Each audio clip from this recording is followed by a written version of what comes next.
A very good morning to all of you. Today we are here to discuss a very important topic which is related to for the JPSC and that is Santhal Pargana Tenancy Act. From this topic there is a 5 question will come which is very important for the selections for the selection in JPSC. So today we are here to discuss SPT Act. It is very much complicated because it is only the articles is over there, and so the student are very curious to understand what is there because it is not interesting also. So they are very much of fed up about CNT and SPT Act. Okay, so today we are here. We can make it easy and very much interesting also. So before starting anything we have to know their background. Why SPT Act has came over there, क्यों इसकी ज़रूरत पड़ी. Okay, तो सबसे पहले हम देखते हैं कि इसकी ज़रूरत क्यों पड़ी. हिस्टोरिकल बैकग्राउंड हम देखेंगे. तो सबसे पहले ये क्या हुआ था. हम इसमें दोनों लैंग्वेज यूज़ करेंगे. कोई टेंशन नहीं लें कि ये इंग्लिश लिखा हुआ है तो इसका मतलब सिर्फ इंग्लिश में बोलेंगे या इंग्लिश में ही होगा. आपको PDF चाहिए होगा तो PDF भी मैं दोनों लैंग्वेज में ही दे दूँगा. हाँ, संथाल परगना पहले क्या था, एक ज़िला था. ठीक है, एक ज़िला था. ज़िला का निर्माण कब हुआ था, 1855 में. It was form the district in 1855. So you have to write it somewhere that in 1855 that Santhal Pargana become a one district. Under this district, there is a 2 more areas is come under this, that is Bhagalpur and Veerbhum. Now Veerbhum is now it is in Bengal area. ये अब बंगाल का एक क्षेत्र है. आप देख सकते हैं एक इमेज वहाँ पे संथाल परगना का ऊपर में. मैंने उसे रेड लाइन से ये कर दिया है. संथाल परगना में अभी SPT में टोटल 6 डिस्ट्रिक्ट आता है. अब ये कौन से 6 डिस्ट्रिक्ट है भाई, तो सबसे पहले देख लेते हैं. गोड्डा है, देवघर है, दुमका है, जामताड़ा है, साहेबगंज है एंड पाकुड़ है. ठीक है, उसके बाद हम लोग ये भी देखते हैं कि हर जगह का कुछ ना कुछ ओल्ड नेम होता है, कुछ एरिया का ओल्ड नेम होता है. तो इसका भी एक ओल्ड एरिया नेम है इन दिस एरिया का, जिसको जंगल तरी बोलते हैं. क्या बोलते हैं, जंगल तरी और ट्रैक बोलते हैं. जंगल तरी और ट्रैक बोलते हैं. और इस भाग में specially in this area there is a Paharia जनजाति, Paharia tribes are live over here. कौन से रहते हैं, तो पहाड़िया ट्राइब्स इस एरिया में रहा करते थे. जंगली तरी ट्रैक्स को अंग्रेज क्या बोलते थे, इंग्लिशमैन, इनको क्या नाम दिए थे, दामिने को. आप अगर लिख रहे हैं तो लिख सकते हैं. इनको क्या नाम दिए, दामिने को इनको नाम दिया गया. And in ancient time, in ancient era, in this area, especially the Santhal Pargana area, it is called Narikhand. So the ancient time it is called the Narikhand. ठीक है, यह क्षेत्र किसी भी शासनकाल में किसी के अधीन नहीं रहा है. जो ये संथाल परगना है किसी भी शासनकाल में किसी के अधीन नहीं रहा है, किसी के अंडर में नहीं रहा है. ठीक है, इस क्षेत्र के जो मूल निवासी हैं वो पहाड़िया हैं.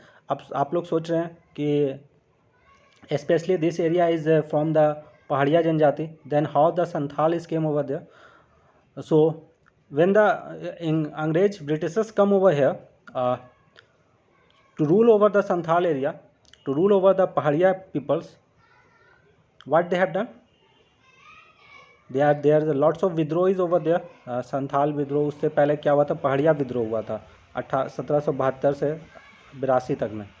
ठीक है, तो उन्होंने क्या किया, उन्होंने बंगाल से क्या किया, संथाल को बंगाल से लाके ये एरिया में बसाना शुरू किया. और इनको इतना बसा दिए कि जो मेजोरिटी थी संथाल पहाड़िया की वो माइनॉरिटी में बदल गए और संथाल को मेजोरिटी में कर दिया गया.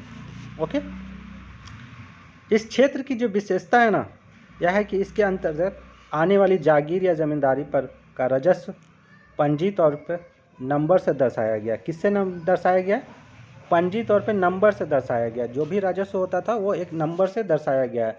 Okay, and one of the most important thing about this area is that in 1592 जो राजमहल एरिया है वो बंगाल की राजधानी थी. अब बंगाल उस टाइम जान लीजिए आप, अभी का बांग्लादेश, वेस्ट बंगाल जो अपना है, फिर झारखंड हो गया, पूरा बिहार हो गया, ये सब आता था. तो ये इसकी राजधानी कौन थी, राजमहल ट्रैप्स था. ठीक है, ये कब बनी थी, 1592. और कब तक रही, 1660 तक। कब तक रही? 1660 तक रही, मतलब approx 70 year there is a capital of Bengal. Okay, अब देखिए अंग्रेज कब आते हैं। द एंट्री ऑफ अंग्रेज आफ्टर द बक्सर युद्ध, when it is after the Buxar युद्ध ये इंटर करते हैं, ठीक है। 1676 में अंग्रेज द्वारा या एक व्यापारिक एजेंसी से यहाँ इंटर करते हैं। देखिए ये अंग्रेज लोग का एक थ्योरी था कि वो कभी भी कहीं जाके कैप्चर नहीं करते थे, वो आते थे सिंपल बिजनेस करने, बिजनेस का एक एजेंसी डालते थे और उसके बाद धीरे धीरे धीरे वो रूल करने लगते थे। राजमहल क्षेत्र पर मराठों का भी कब्जा रहा है इन 1742 में एंड 1756 में प्लासी का जब युद्ध हुआ जिसमें सिराजुद्दौला पराजित हुए, उसके बाद राजमहल पहुँचे वो। 1763 में मीर कासिम का विरुद्ध में एक मेजर एडम थे, मेजर एडम ने मीर कासिम को हराया और finally that area is become under the control of Santhal, under the control of complete Santhal Pargana, under the control of Britishers. Okay, अब इससे पहले देखिए, अब हम देख रहे थे कि यहाँ पे पहाड़िया लोग थे, तो पहाड़िया विद्रोह हुआ था, ये हमें इन लोग कभी नहीं चाहते थे। तो 1772 से 82 तक ये विद्रोह हुआ, ठीक है। प्राचीन जनजाति, प्रिमिटिव जनजाति है पहाड़िया, जो है एक प्रिमिटिव ट्राइब्स है, आदिम जनजाति है। अंग्रेजों के खिलाफ इन्होंने सबसे पहला जो विदेशी शासन का विरोध किया था वो इन्होंने ही किया था, ठीक है। 1790 से 1810 के बीच में इंग्लिशमैन जो ब्रिटिशर लोग थे वो क्या किया, संथालों के यहाँ बसाना शुरू किया। किसको बसाना शुरू किया? संथालों को बसाना शुरू कर दिया। कब से? 1790 से 1810 से संथालों को बसाया यहाँ पे, पर वो भी काम नहीं आया क्योंकि पहाड़िया लोग विद्रोह करते रहे। और उसके बाद 1855 में क्या हुआ, सिद्धू कानू और भाई चांद जो थे और उनकी जो बहन थी उन्होंने हुल विद्रोह स्टार्ट किया 1855 से 56 में। और उसके बाद इनको समझ में आ गया कि नहीं अब क्या करना है भाई, यहाँ एक टेनेंसी एक लॉ देना चाहिए, ठीक है। उसके बाद यहाँ पे एक लॉ बना, 1872 में एक लॉ आया, ठीक है, संथाल परगना एक्ट आया। उसके बाद उसी में क्या हुआ, Santhal Pargana supplementary tenancy act हुआ 1949 में जो आया, ये उसी टाइम का है, ये कुछ नया नहीं है। 1872 में जो सप्लीमेंट्री था उसी को चेंज किया गया। संथाल परगना सेटलमेंट रेगुलेशन उस टाइम था, उसको क्या किया गया, Santhal Pargana tenancy supplementary rules act किया गया, ठीक है। कुछ डिफरेंट नहीं है। लोग सोच रहे होंगे कि सोचते हैं बहुत सारे कि ये 1949 में, ऐसा कुछ नहीं है, ये 1872 ही का था, उसको धीरे धीरे चेंज हुआ, उसमें बहुत सारा चेंजेस लाया गया। और 1937 में, ठीक है, 1937 में अंग्रेज़ लोग थे तो एक कम्युनिटी इंक्वायरी बैठी, कम्युनिटी के एक इंक्वायरी दिए, जो अंग्रेज़ थे वो एक इंक्वायरी बैठाएं, कमेटी बैठी और उसमें सारा चीज़ पता किया गया क्या नीड है क्या नहीं है। उसके बाद फाइनली ये 1949 में जब देश आज़ाद हुआ तो 1949 में ये बिहार गज़ट के अंदर ये आया कि पब्लिश हुआ, बिहार गज़ट के अंदर ये पब्लिश हुआ। क्या पब्लिश होता है भाई, तो Santhal Pargana tenancy act publish होता है 13 अप्रैल, ये everyone write it over there if you want. 13 अप्रैल 1949 में ये गैजेट पब्लिश होता है। ये जो गैजेट जो भी पब्लिश होता है ना वो एक सरकार के अधीन पब्लिश होता है, ठीक है, एक सरकार के अधीन पब्लिश हुआ, ठीक है। अब देखते हैं Santhal Pargana province supplementary provision tenancy act 1949, इसमें क्या है। SPT 1949 is applicable in 6 districts. We have already discussed about this district: Dumka, Pakur, Goda, Devghar, Sahibganj, Jamtara. It should be borne in mind that SPT Act is more restrictive than CNT Act. ये आदमी के mind में set है that ये CNT जो है ना, CNT act से भी ज़्यादा स्ट्रिक्ट कौन सा एक्ट है, तो SPT एक्ट है। अब क्यों है भाई, ऐसा लोग सोचते हैं। The former permit that lease only 1 year and that is also only for the opening of liquor. यहाँ जो 1 साल का जो परमिट मिलता था ना वो सिर्फ किसके लिए मिलता है, वो दारू की दुकान के लिए मिलता है, ठीक है। This act is tough that does not even permit transfer of land from industrial and mining purpose. और इस एरिया जैसे हम लोग CNT में था तो CNT में क्या इंडस्ट्रियल एरिया के लिए ये सब ज़मीन को परमिट ट्रांसफ़र किया जा सकता है, पर ये SPT के अंदर ये नहीं आता है। अब देखिए SPT के अंदर क्या है, तो ये सबसे पहले कि SPT के अंदर 9 चैप्टर है, 1 से लेके 72 आर्टिकल है एंड 2 शेड्यूल है, ठीक है, 2 शेड्यूल है। तो अभी हम लोग फर्स्ट चैप्टर को hope so we can complete it. So the first chapter in that short title commencement and extent, इसमें क्या लिखा है, this act be may be called the Santhal Pargana tenancy supplementary provision act 1949, इसमें लिखा गया है, ठीक है। उसके बाद उसके अंदर में क्या है, it shall comes into the force on such date as the state government may be notification appointed in behalf, क्या हुआ था, उनके बिहाफ में गैजेट पास हुआ था 1949 में, ठीक है, सरकार के गैजेट के अंदर, और ये 6 डिस्ट्रिक्ट में लागू हुआ था। अब फर्स्ट आर्टिकल हम लोग कंप्लीट कर लिए। सेकंड आर्टिकल में देखते हैं क्या है, power to very local extents of the act and effect of the withdrawal of the act from any area. अब इसमें क्या बोल रहा है कि सरकार का पास पावर है कि वो जो 6 डिस्ट्रिक्ट है ना, उसमें से किसी को भी कोई भी एरिया से वो एसपीटी एक्ट हटा सकता है और फिर से वो ला सकता है। द स्टेट गवर्नमेंट में भी notified withdraw this act or any part therefore from any portion of the Santhal Pargana division and may likewise extend this act or any part of their area from which the same has been withdrawn। वो कभी भी वो area से SPT हटा सकता है और फिर बाद में कभी चाहे तो वो एरिया में ला भी सकता है, ठीक है। अब इसमें बहुत सारा डिफिनेशन दिया गया है। फर्स्ट जो चैप्टर है ना, इसमें बहुत सारा डिफिनेशन है। तो पहला डिफिनेशन क्या है, अबोरिजिनल।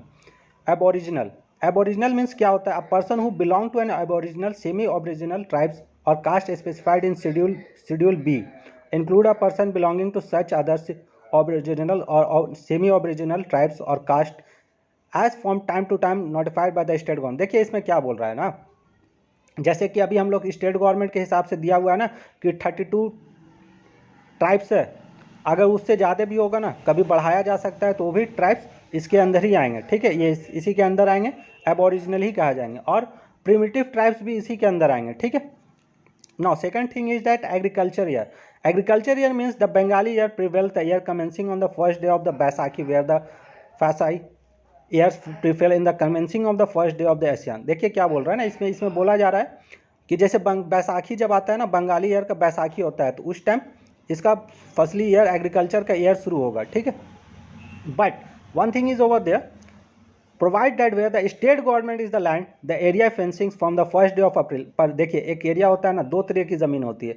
एक हो गया जो पब्लिक हम लोग की ज़मीन है, ठीक है, मतलब आम पब्लिक, एक ज़मीन होती है जो गवर्नमेंट की होती है, गवर्नमेंट की अपनी ज़मीन होती है। जब वो ज़मीन को अगर वो दे रहा है ना कल्टिवेशन के लिए, तो वो ज़मीन के लिए जो होगा वो फर्स्ट डे ऑफ अप्रैल से एग्रीकल्चर ईयर होगा, माना जाएगा, ठीक है। और नेक्स्ट टॉपिक इज दैट बुगुत बंद। अब हम लोग देखेंगे बुगुत बंद क्या होता है। बुगुत बंद इज लाइक अ यूज फैक्चुरी और मोटरेज। मोटरेज मतलब होता है ना किसी चीज़ पर भी लोन लेना, जैसे हम अपने घर को गिरवी रख दिए, गिरवी रख के लोन ले लिए ठीक है। तो mortgage means transfer of the interest of raiyat in his holding or part of the holding from the purpose of securing the payment of money advance to advance by way of loan, ठीक है। जैसे अगर हम आपको loan देते हैं तो आप कुछ उसके बदले रखिएगा ना, कि जैसे कि अगर आप रिटर्न नहीं करिएगा तो उसके जगह पे वो चीज़ यूज़ होगा, ठीक है। तो इसके जगह मोटरेज पे वो ज़मीन रखी जाती है, ठीक है। Upon the condition of that loan will with the interest therefore shall be deemed to be extinguished by the arising from the holding or part of the holding during the period of mortgage, ठीक है। और वो जितना दिन का मोटरेज रहेगा उसमें वो लोन जो भी है इंटरेस्ट के साथ उनको रिटर्न करना है। Now commissioner, commissioner means commissioner of the Santhal Pargana, जो भी कमिश्नर है संथाल परगना एरिया के जो भी रहेंगे उनको कमिश्नर बोला जाएगा। Community means the social group to which a person belong and the purpose of this act there shall be 2 such group aboriginal and non original. Means वहाँ कौन कौन से लोग हैं, एक तो संथाली लोग मतलब जो ट्राइब्स लोग हैं, एक जो हो गया सदान, जिसको सदान बोलते हैं, नॉन ट्राइब्स जो बोलते हैं, ठीक है। Not deputy collector include the assistant collector and सब डिप्टी कलेक्टर। उसमें डिप्टी कलेक्टर में कौन कौन से आएंगे, डिप्टी कलेक्टर आएंगे, असिस्टेंट कलेक्टर आएंगे एंड सब डिप्टी कलेक्टर आएंगे, ठीक है। Deputy commissioner means the deputy commissioner of the Dumka Sahibganj, जो 6 डिस्ट्रिक्ट के जो डिप्टी कमिश्नर होंगे वो रहेंगे। एडिशनल डिप्टी कमिश्नर वो किया जाएगा जब गवर्नमेंट चाहेगी तो वहाँ पे एडिशनल गवर्नमेंट भी डिप्टी कमिश्नर ला सकती है, ठीक है।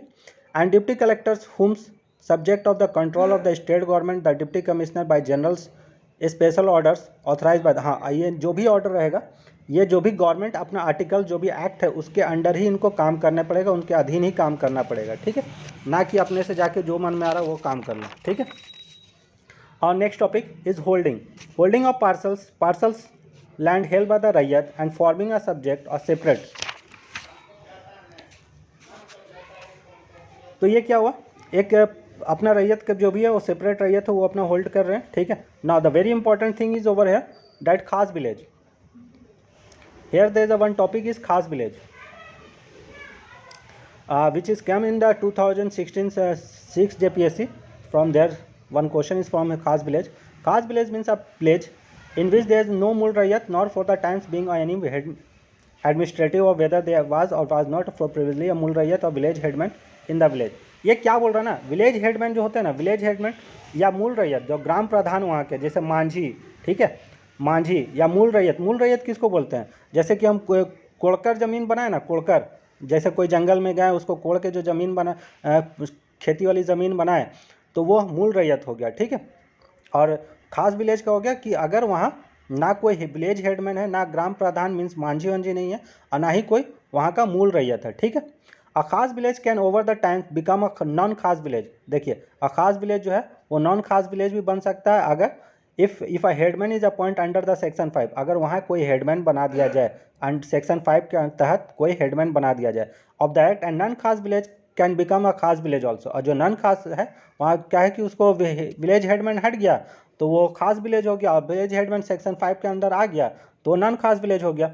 Therefore, the office of मूल रैयत or village headman is only in case of non-खास village. How this classification खास और non-खास village evolved. तो देखिए क्वेश्चन क्या पूछा था ना, if there is a no headman or village headman or मूल रैयत, so that village is called simple. This much is question is over there. So answer is खास village. Now हम लोग अब देखेंगे अगला topic, there is a landlord.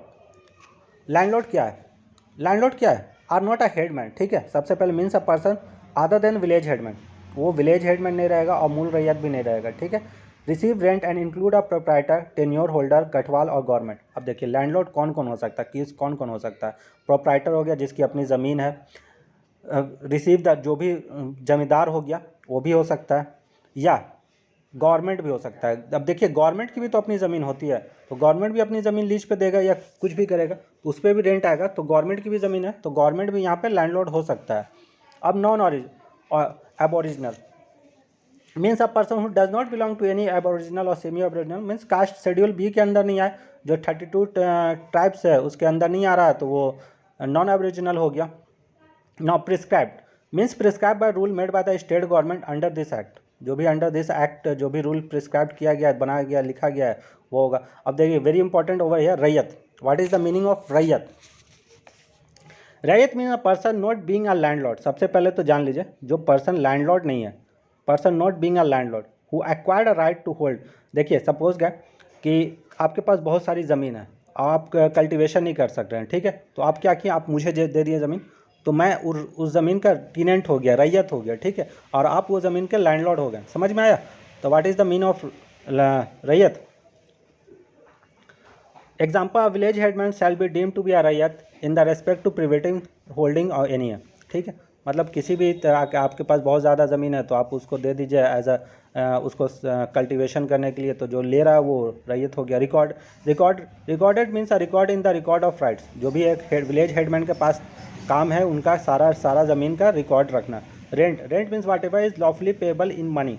देखिए rent क्या है ना, रेंट आपको जो भी उसमें लिखा गया है उसको उतना आपको पे करना पड़ेगा, ठीक है.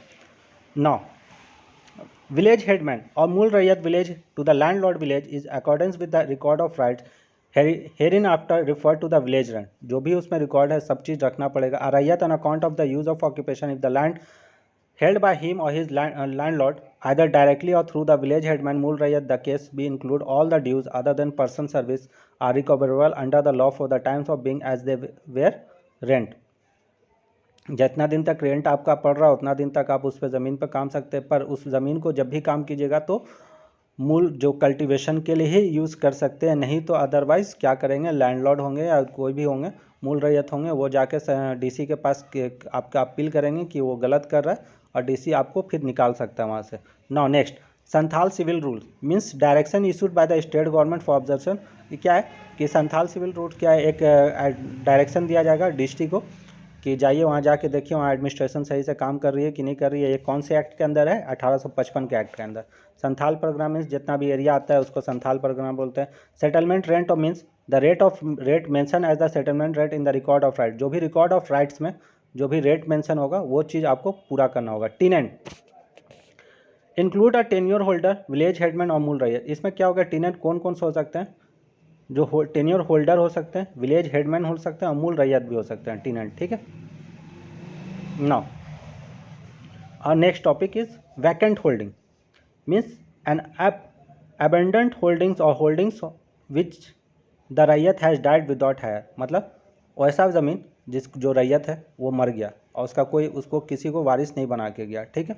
तो क्या होगा उसमें, विलेज मीन्स, अब देखते हैं विलेज का मतलब क्या। The area defined surveyed and record as a district and separated village in the map as record of right prepared under the law by the time in force. जब भी जिस टाइम ये एक्ट आया उससे पहले जितना भी है सारा रिकॉर्ड इसमें मेंशन होता है, सब मेंशन किया गया। When a survey has not been made and record of right has not been prepared, अगर सर्वे नहीं हुआ और कोई भी रिकॉर्ड ऑफ राइट्स उसमें नहीं किया गया है, तो such area the deputy commissioner may with the sanction of the commissioners by general or special order declare the constitute a village. वो अपने हिसाब से वहाँ पे लॉ लगा सकता है, ठीक है, डिक्लेयर कर सकता है अगर उस एरिया का कभी कोई राइट्स ऑफ रिकॉर्ड नहीं रहा या सर्वे नहीं हुआ हो तो, ठीक है।